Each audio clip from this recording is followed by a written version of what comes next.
Hey, how's it going? I know a lot of you are here because you're essentially looking for tutorials or just you enjoy watching people paint and seeing what their process is. I wanted to discuss a little bit about what's going through my head, and I wanted to ask what's going through your head when you're painting or drawing or doing some other art form. You can see my process here in the time-lapse video, and if you have questions, of course, please ask in the comments and I'd be happy to answer them or give you any more information that you might want or need in regard to the painting. But I want to talk about what's going through my head a little bit when I'm painting. Now, I think like a lot of other people, I do listen to podcasts or I listen to music. Sometimes I have something on the TV on in the background. I love me a murder documentary. But what are you thinking about in regards to your painting, the story of your painting, what you're trying to get across, what it looks like, what's going through your head? I wanted to talk about a little bit what's going through my head and thoughts on this painting and what I'd like to do with it or the story I'd like to tell. First, let me give you a little bit of context as to what I'm doing here. I'm filling a sketchbook with paintings. I'm using gouache. I'm trying to get more familiar with painting with gouache.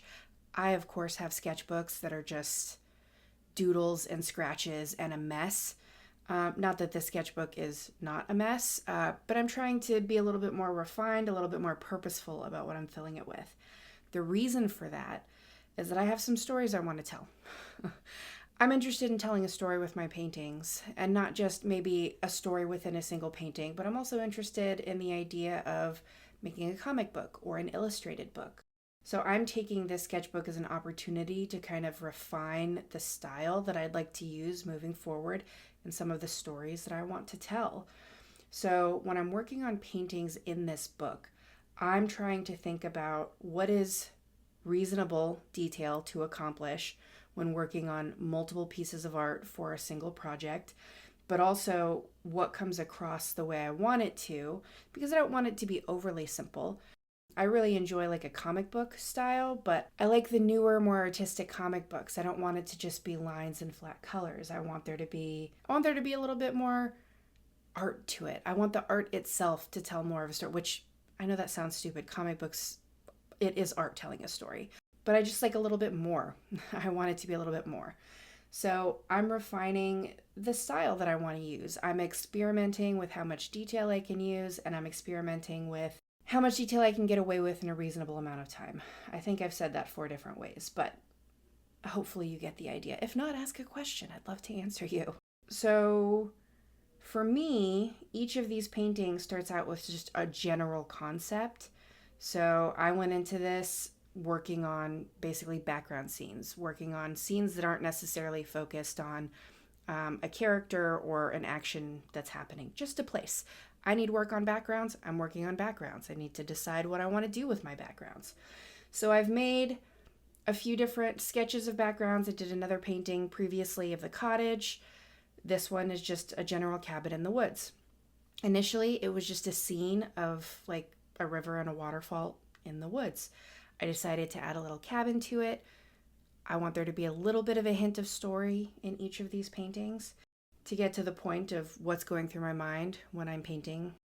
I don't have a finished concept. I just have a rough idea of what I'm going for, and then I put the sketch on paper and I start painting. And I kind of let the painting get away with itself. What would look cool here? I thought the cabin would tell a little bit of a story. It's just a cabin in the woods. I thought adding a cabin into just a simple wooded scene would add just a little bit of interest and story.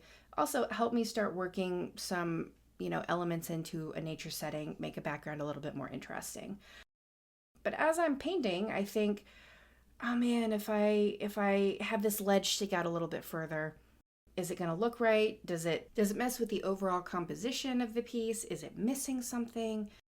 When I'm painting the grass, I'm looking at this and I'm going, does this look like grass? Does it read as grass? Is this an acceptable amount of detail to read as grass? Is it too much detail? Am I getting too far into the detail? Maybe I should step back on the detail. At one point, I'm adding little yellow dots. I'm like, maybe some flowers. I can add a little bit of color to this scene. So I go in to add flowers and I decide that it looks stupid and does not read as flowers. They just look like little white or yellow dots. So I go back and remove them. I'm also thinking, does this add to the story? Is this detail that adds to the story? Not that there's a really intense story with this painting, but I like stories that have a little bit of a creep factor. I like horror. And so a lot of my paintings are a little bit off in terms of there's something a little bit creepy about them. And maybe they just look sweet to you. I think I'm still working through how weird I can get this early on, or if I should go ahead and just start making things weird now. What went through my head when I started adding details to the cabin in the back there is the story of the cabin. And I was like, can I make it look dilapidated and sad? Like maybe somebody lived their life there and they're no longer there. And then it went a little bit further, and I was like, what if there were some, loose leaves and detritus around the side of the cabin, and maybe you just see an arm with a flannel jacket and it's just laying there, like maybe he died. And then I'm like, is that too morbid of a story to tell? Is that something that people are going to really read and understand? Because from my perspective, it could be seen as sad or horrifying that there's an arm there, which implies maybe there's a body there. But to me, I think about it like, well, this man lived out in the woods. He did his thing. He lived his best life. He was super happy, and he lived and died doing what he loved, avoiding humanity and living in a cabin in the woods, which is a really positive, happy story, except that it's not because he's dead, and that puts a whole other shade on it.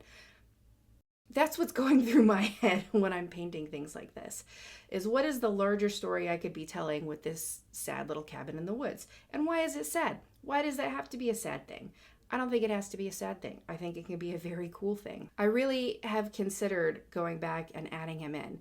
And if enough people agree with me, maybe I will. Maybe I'll make a separate video and I'll just go add just the little whisper, just a hint that somebody might have lived and died there. Maybe a skeleton. Maybe I'll just put a little skull there. It is very tiny, but I think I can pull it off. Let me know if you'd like me to try that. I'd be happy to give it a go. That's one of the beautiful things about gouache is I can go back to this and I can add or take away for as long as I want until or unless I decide to seal it. So if you think that's an interesting detail and it's not too weird, let me know what you think. As I've mentioned in previous videos, I kind of like to reuse the same palette. With this painting, I did make a dedicated separate palette because it's almost entirely green, and my previous paintings the past few weeks have had a lot less green and a lot more pink and purple to them. I'm going to show you how I come back to my palette just for the sake of showing you. Gouache, magic. The more I work with it, the happier I am that I'm working with it. I know that some people say that, it just becomes like watercolor if you don't use it strictly from the tube. That's not true at all. If you let the water sit with it for a few minutes, you can mix it in and it turns into a paste, just like it was when it came out of the tube. Obviously not quite as thick, but there's still excellent coverage. As I'm painting, I'm thinking about what I want this to look like. As I mentioned before, I'm trying to work through the kind of style I want to work with, because it's going to be important for me to have a pretty consistent style whenever I start working on the larger project that I'm planning. So I'm going in and testing out how heavy I want lines to be. So as I'm painting this, I'm like, do I just paint the green? Do I go in with this darker line? Is that going to read the way I want it to? And I really do think coming in with the black and outlining the grass and the trees and little bits of rock and leaving, it's not all completely 100% like heavy line work, but adding a lot more black to it gives it a graphic feel that really makes some of the greens like pop and stand out despite the fact that the whole painting is green. I think overall this was a pretty successful painting in terms of working out how much detail I can and can't use in this future project if I want it to happen in a timely manner. I am thinking I need to go add that guy. I really am a little bit worried that it's going to be a little bit too much for some people. But I think it's important to attract the right kind of people now, because you're going to be in for a wild ride when I really get going. So let me know what you think. Let me know if you think I should add the little dead guy or a little skull. I can make it subtle. I can make it pretty. Maybe, it doesn't have to be in your face. It'll be a simple addition, but I think it would be worth it. All in all, I'm thinking about how to make this painting talk, how to make it say what I want it to say. I'm thinking about the life this man could have lived. I'm thinking about who built this cabin. Is it a hunting cabin? Is it a vacation cabin? Does somebody live here?